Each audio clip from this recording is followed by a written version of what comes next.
everyone got their license, they were flush with capital, so they were like, okay, let's do everything. It turns out that was a bad idea. Trying to run a manufacturing lab is difficult, it is a very big task. We've done projects for manufacturing labs, and we've done our own projects internally where we were building out our dry ice plant. Doing this from scratch and not knowing it, it is a very tedious process, not only with just getting the equipment in place and procuring and purchasing it, but like training the staff and getting the SOPs in place and making sure that everyone shows up to work. So obviously yourself and a lot of the sales team at Extractor Depot has helped a lot of people go through this process. What is your process? Like in a bit more detail.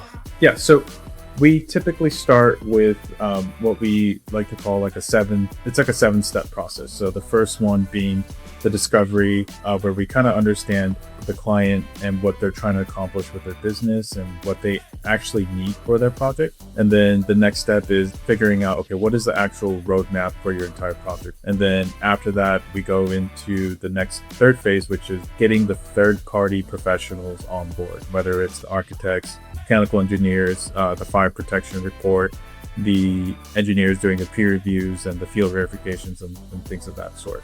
And then after that, you're determining, okay, what is the equipment package going to look like? What is the lead times for that equipment? How does that all interact with the different building availability, whether it's power or space or things like that?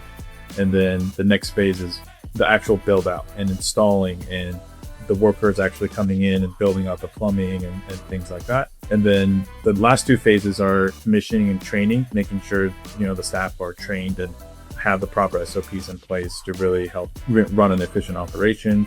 And then the last phase would be, making sure that they're supported with the right supply chain of consumables like their supplies, and helping them optimize the equipment and make sure it's running, optimally for their So obviously with this process, there's a ton of moving parts, and that's why people need your help getting through it and everything. Roughly, what percentage do you think people need to redo any of these steps throughout the process? Just because maybe they are just learning something and hadn't quite figured everything out yet, or had lacked an understanding. So a lot of times what I see is the third-party professionals that get onboarded onto a project.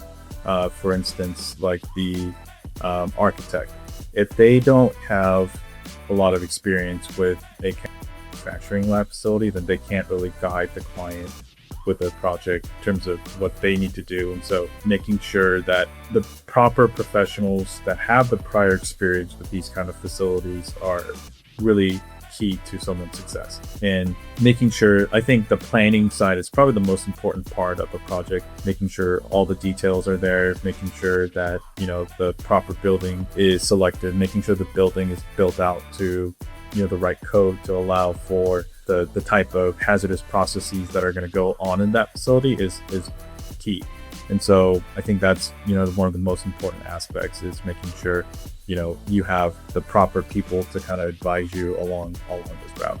Yeah, you hit the nail on the head there, and that's kind of why it's so good going through such a large reputable company like us, because there are so many people helping in so many different aspects along the way. It's not just like it's one salesperson helping you, it's an entire team that understands their own little sections of this process, right? Yep, exactly. Yeah, there's probably at least 5 to 10 people working on a project like this. Everyone from the architect to the engineers to the installers to the contractors to everyone that gets involved with really helping plan and execute on the plans that are built out initially. After the commissioning and training is completed, basically at that point the lab has gotten their permits, they're operating, and the next phase is where we come back in and we try to help clients with optimizing their equipment, because the operators and technicians need some time dialing everything in, getting settled in, getting all the equipment kind of, humming. And we like to go in and, ask the client, hey, how's the equipment working? How's everything doing in that regard? And a lot of times we'll get some feedback, some issues that they're running into, and help them solve those issues or those bottlenecks, and then continue to help them optimize their lab. And so that's a key part of what we like to do is, make sure that the equipment is delivering on its promises and making sure that we can help continue to optimize a lab for the client. Because the client might start out saying, hey, I want to process 200 pounds, but hey, things have been going well for 6 months. I want to double that. I want to triple that. And being able to help them along that journey and provide the correct recommendations to help them get there is a key part of what we pride ourselves on with our extensive experience on these processing facilities. In addition to that, we're helping them with their cost of goods, so making sure that they're getting the best pricing on their butane, the best pricing on the other consumables like media and whatnot, and also making sure that they understand the importance of continual maintenance and replacing wear and tear parts, so that they don't have downtime when something starts to leak or has an issue, and really focusing on those aspects, because that's going to cost thousands of dollars to a lab that has a chiller go down or has a gasket tear off. And just a few hours of lost operating time could be thousands of dollars in lost revenue. And so I think that the key to success for any kind of manufacturing operation, whether it's for cannabis or any other industry, is to have 24/7 operations if you can, because you're going to spread your fixed cost over more produced product. And so helping clients stay online and stay running and never really go down because of good maintenance and good best practices there is what we like to help clients with, once they get their lab operational. And so this is probably one of the most important steps after the lab is actually running, is really helping them dial and fine tune their lab and make sure everything is humming along perfectly. So that makes a lot of sense. And when you talk about fine tuning and stuff, something that comes to mind is the sheer size of these machines, right? If you either don't have enough employees working there, or if you have things set up in a haphazard manner, just that short period of time, maybe it's 10 seconds of that person running from one end of the machine to the other, adds up throughout the day, throughout the year, and you're losing hours that turns into weeks, and all these little things really add up into a huge amount of money at the end of the day.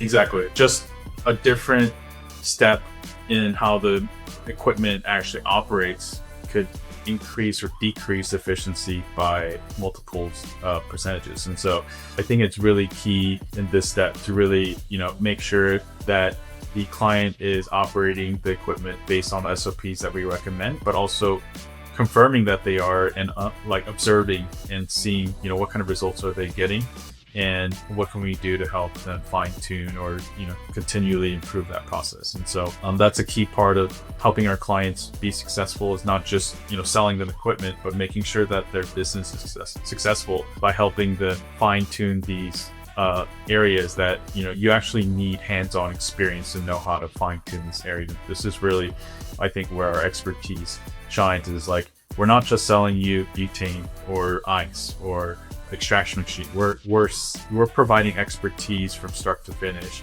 and that's a key part of how we help our clients be successful. So when you've gone through this process of guiding the clients through the entire build, what does it look like when you're done? You part ways with the client because they're set up, or do you not part ways completely?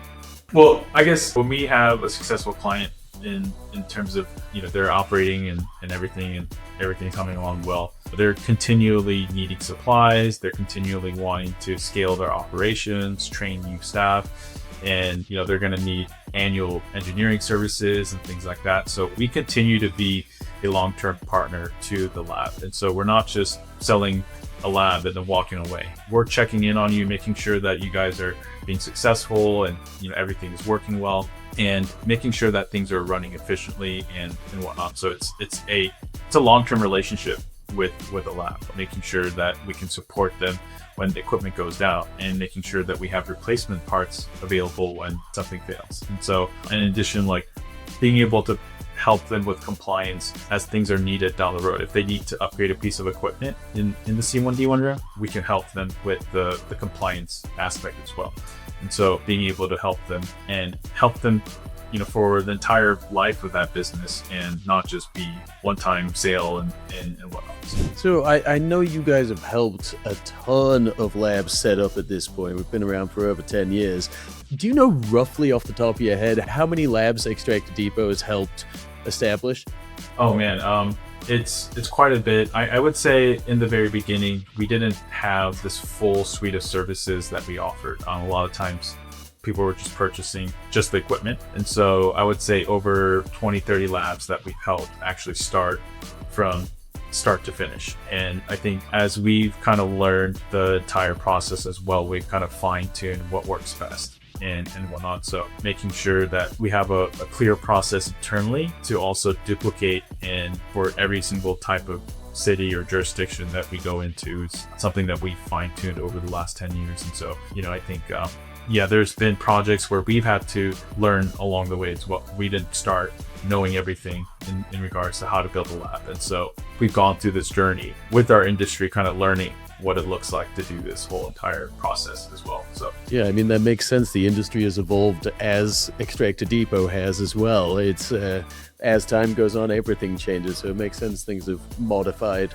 And it's going to continue to change. I think as, the market gets more regulated, as the federal government jumps in and, there's different requirements there. It'll be interesting to see how GMP regulations come into play, all of this, and how that plays a factor in how these labs get built and regulated and certified. So yeah, absolutely. And I know certain parts of the world, England for example, they're already GMP pharmaceutical grade grows and everything with the standards they have there.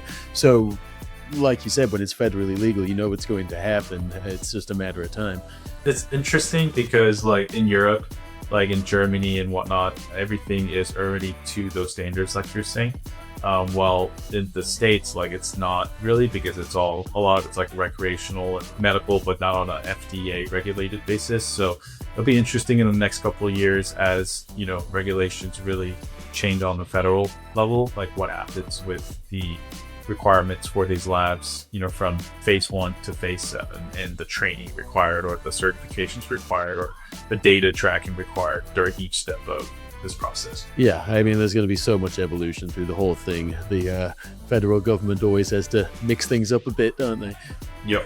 Yeah, a lot of times they overcomplicate things and they're trying to get their piece of the action too. So it'll be interesting to see DEA or, like a lot of people are looking at DEA licensing right now and the GMP requirements of that. And it's similar to what states and cities have required, but a little bit more stringent. So it'll be interesting to see how, the industry evolves there.